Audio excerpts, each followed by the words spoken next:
Greetings, adventurers! This is Have Dice Will Save, the Pathfinder 2nd Edition adventure, where my 5 friends have been doing this for like 40 hours now. So, if you haven't had the chance to watch all of that, don't worry, we've got you covered. I'm David, and this is the story so far. Our 4 adventurers start out in the little town of Adelant, having just woken up from a strange shared dream involving an obsidian scale. But that won't be important for a little while. Our party is Tessie, the halfling bard and traveling circus acrobat; Amelie, the half-orc monk striving for enlightenment; Ivan, the dwarven cleric of the Marshal of the Gleaming Blade, god of glory and battle and violence and drinking and really just everything dwarves like; and Emmeline, the half-elf rogue with noble lineage and a tragic past, and also Amelie's cousin, on her human side, obviously. The party celebrates the Day of Eyes, the holiday dedicated to the goddess of family, community, jealousy, and wrath, the Lady with Crimson Eyes. And then the town is attacked by horrible thorn zombies. Oh god! And then, as they land, in the moment before you have a chance to react, each of them lands kind of hunched forward on all fours. And these massive protrusions come out of their backs, looking like huge, curved, sharp-pointed thorns in the shape of almost spider legs coming out. Our heroes recover from the night's attack, and in the morning are sent out by Henry, the captain of the local Creed's Guard, to find out where these creatures came from. So it's out to the orchards for them. They run across a huge, mutated plant wolf and a flock of pixie-ish insects. Violence ensues, and life is sad. From there, they follow the scent of rot and wood smoke to a small house, which appears abandoned. But hiding in the back room are 2 women, who use magic and swords and such to beat the party into unconsciousness. You killed the entire party, Dave. Is that everyone now? How did you do 17 points? The party wakes up in a root cellar, much less dead than expected, and learn that the 2 women are Tirla, a cleric from Adelant, who vanished after her wife was killed in battle, and Jessel, said wife, who's been resurrected into a body made of some sort of animate wood. Tirla has been experimenting with resurrecting people whose bodies have been destroyed, using power given to her by a strange entity from Emmeline's past, a figure known as the Bramble Man. There's a cult to this concept of nature, horrible monstrosities. They've shown up as far north as Harrisgate, but I'm sure they've been around the entire country. I have spent the last 6 years of my life hunting this down. Tirla sends the party out to retrieve the first of a series of ritual objects, an obsidian scale. See, I told you it would be important. And the party returns to Adelant to rest. They report back to Henry, but they hide a lot of the details of their encounter from him. That night, Emmeline is visited in an ominous dream by the voice of the Bramble Man, which is always fun. The voice is there again. The same ear as though it never left. It just says, I know what you are. You're my sharpest thorn. And now roll a will save. That would be a 20 fun. As you wake up with perfect recollection of this dream. Sit up bolt straight. The party heads east to the mining town of Bradford, which is on the way to where Tirla told them the obsidian scale could be found. When they arrive, they find that the town has grown much larger than expected, as they've experienced a mithril rush. The party rests for the night before heading out toward the old abandoned mines in search of the scale, during which time Amelie encounters the Bramble Man in a dream of her own. You strike out, charging your fists with the energy of your key. Yeah. And you do one of your swift combinations, slashing high then low. Mm-hmm. And in spite of the fact that you can feel the thing in front of you, you think at first you must have missed somehow, because your hands just travel through the space where the person should be. But then you realize just as you're coming around from the second strike that you felt a resistance there. Just not a full physical body, but something definitely slowed your motion on the way through. And then that feeling of pressure in front of you is gone, and the voice is back over your left shoulder. Well, you're a spirited one. I like that.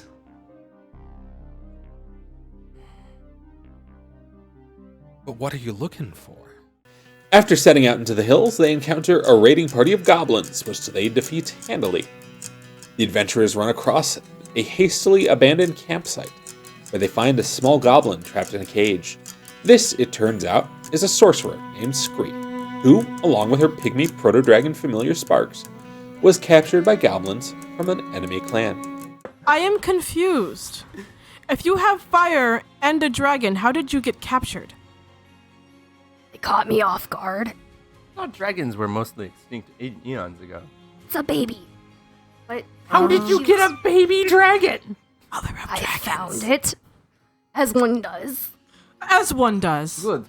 After some negotiation, Scree joins the party to head into the mines, where they find the entrance to an ancient dragon temple and fight some goblins and their hobgoblin leaders. Scree finds the obsidian scale, but not knowing that it's what the party is after, pockets it for a while. You do find one small glass vial and one small black obsidian scale. I'm gonna Still clutched in his tiny dead hand. I'm gonna try to goodness. hide that. The scale? Oh my friggin' Did they see that I was hiding? You can attempt a deception to... I am also actively searching him, I said. Sure, So yeah, can but I... your perception was significantly lower. Sure, but can I notice that she's trying to hide something she Your found? deception That's a doesn't beat that 27. perception. Do I roll perception? Yeah, you can roll another roll a perception to try and see 27. it. Hiding stuff is usually thievery, yeah? She can deceive to distract. Yeah. Okay. No, I did not roll higher than a 27. Okay. After more exploration into the temple, they all catch on to the fact that Scree has found the object, and head back for Bradford. Scree decides to stick with the party, following them back to Bradford. They resupply, and head back toward Adeline. Along the way, it's Ivan's turn to have a dream for the Bramble Man, who he treats with his normal level of respect. I'm what your friends are calling the Bramble Man. Oh, you put spike on arm. Take off, please. That was rude.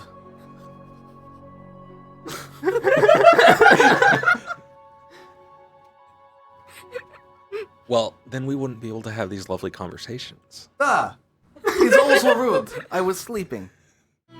The dream is interrupted when the Bramble Man senses danger from a rival nearby, and forces Ivan to wake up, just in time to be ambushed by vampires. The party survives, shaken, and with somewhat less blood in their veins than when they started out. The adventurers continue on to Adelant, where they resupply again. Amelie catches up with training some children in the monastic arts, and Scree discovers honey buns. They spend the night in town, waiting to report to Henry in the morning. Unfortunately, in the meantime, they find they have been tracked by a team of bugbears. Coming around the corner from the stairs is a tall figure. It's a tall figure that is covered head to toe in this sort of scraggly brown and mustard kind of fur. Has a distinctly goblinoid look to it.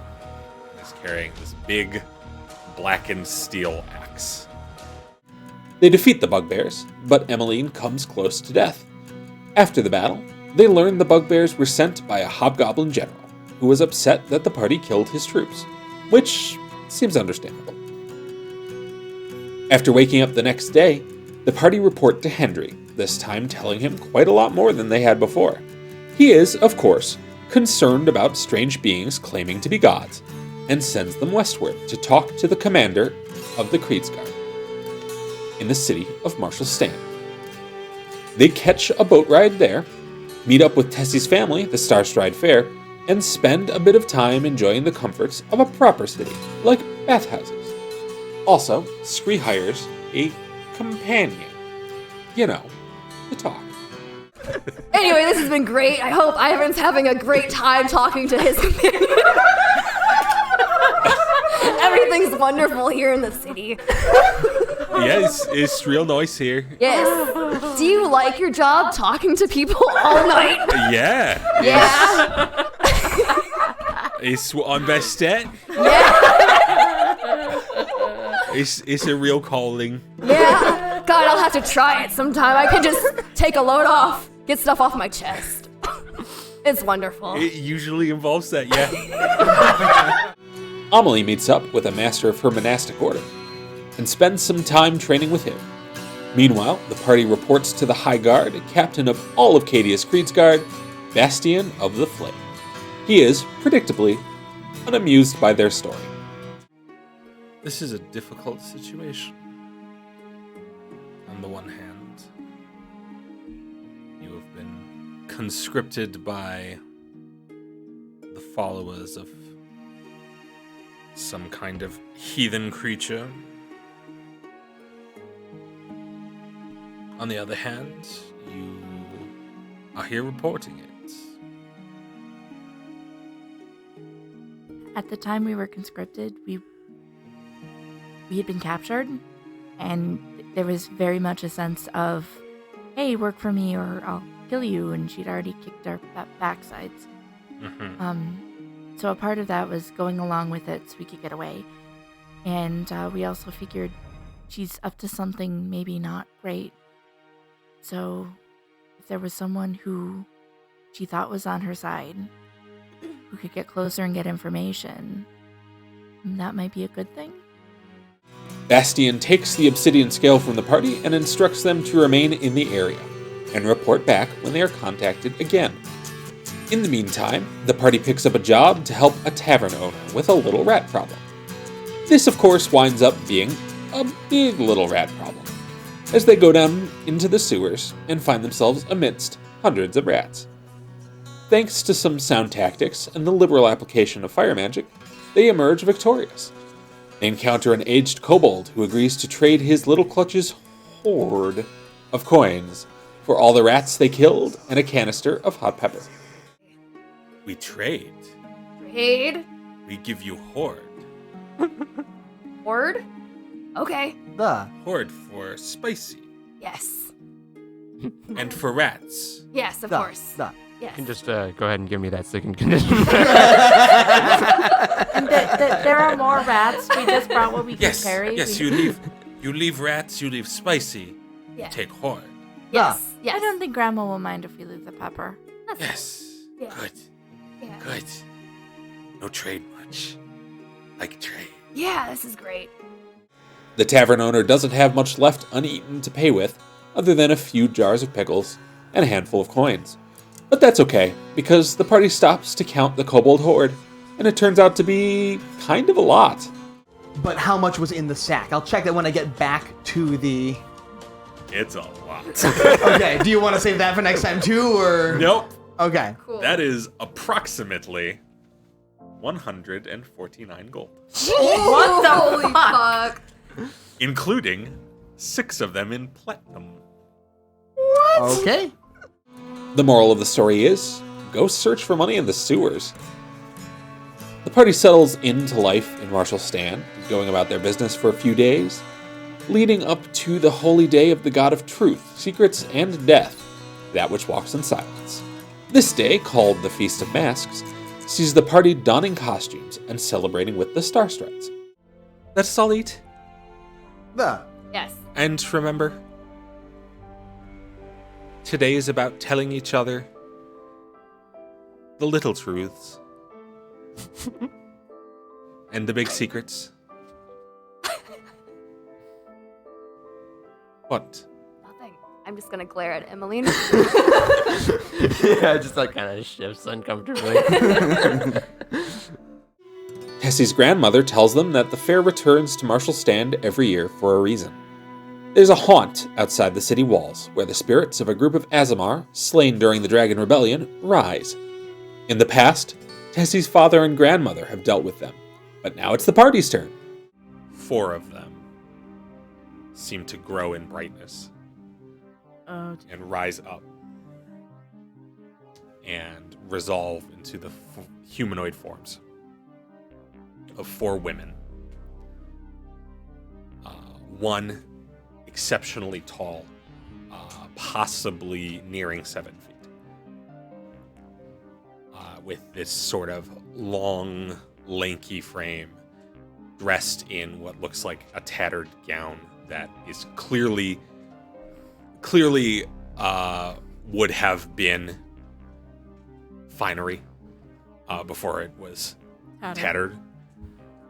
And then around her are 3 shorter women, each in very nice gowns, each similarly tattered, and each carrying a lantern that glows with that blue ghost light. They defeat the Angry Shades, sending them back to their burial mound for another year. And that's the quick rundown for the first 10 episodes of Have Dice Will Save. Like what you've seen? Well, you can find the links to everything we do, including our Twitch stream, in the description down below. Until then, keep your friends close and your dice closer.